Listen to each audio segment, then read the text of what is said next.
But for this video, let's talk about what I have in my larger camera bag. The main star, the big focal point of any shoot I have, and that's my main camera, which is what I'm shooting with now. So enter the B-roll, and this is the Sony A7IV paired with the Tamron 24 to 70mm lens with an aperture of f2.8.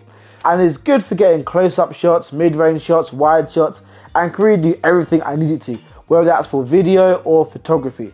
And when it comes to camera quality, I've got some really good photos with the camera, but nonetheless, you're gonna get some really high quality photos and videos with the Sony A7IV.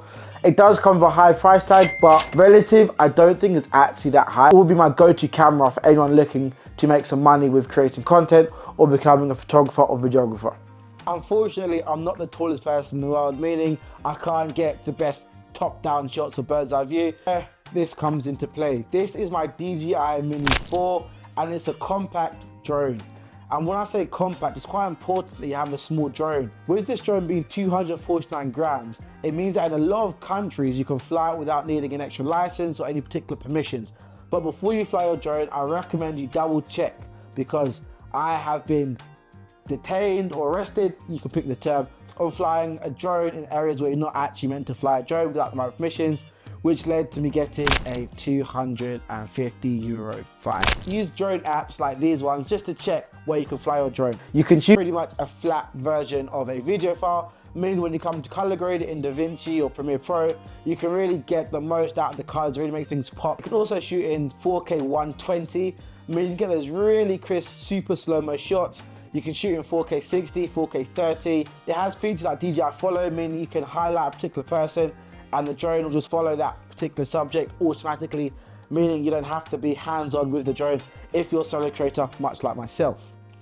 So for POV and creative time lapses, the Insta360 X3 is my go-to camera, as you can put it in some unique positions, get some really immersive footage. That looks quite different that you can't quite capture with your iPhone or even your larger camera. Quality isn't the best, but it still works really, really well and can get some really sharp shots.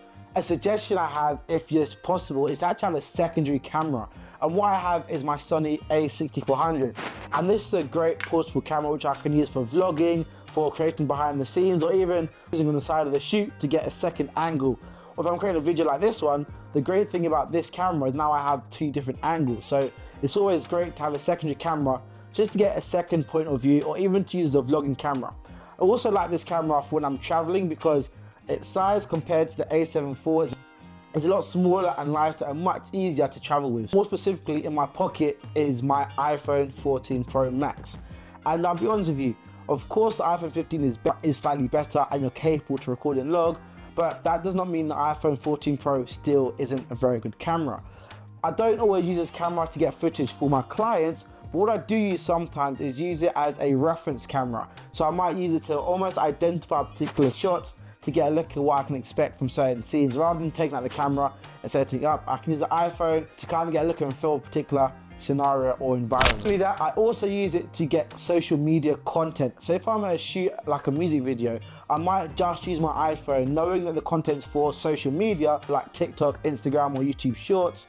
What I then have is my iPhone, which is, when I tell you, it is sometimes the best camera to use, because it's so simple and works how you need it to work. Create a video for social media for an artist, I don't want to spend all my time fiddling around with color grading.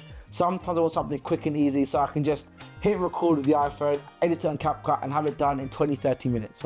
As of recently, I've also been using a handy cam just to create that nostalgic old school feel, because it's unmatched for some of the aesthetics you can create, because doing it digitally doesn't feel as authentic as when you use the actual camera. And that's pretty much with all the cameras I carry around with me, so it's quite a heavy bag. Take one thing away from this video, and you can only get one camera. I recommend either the Sony A7IV or the A6400 as your main camera. So that is all the cameras I carry with me and the different use cases.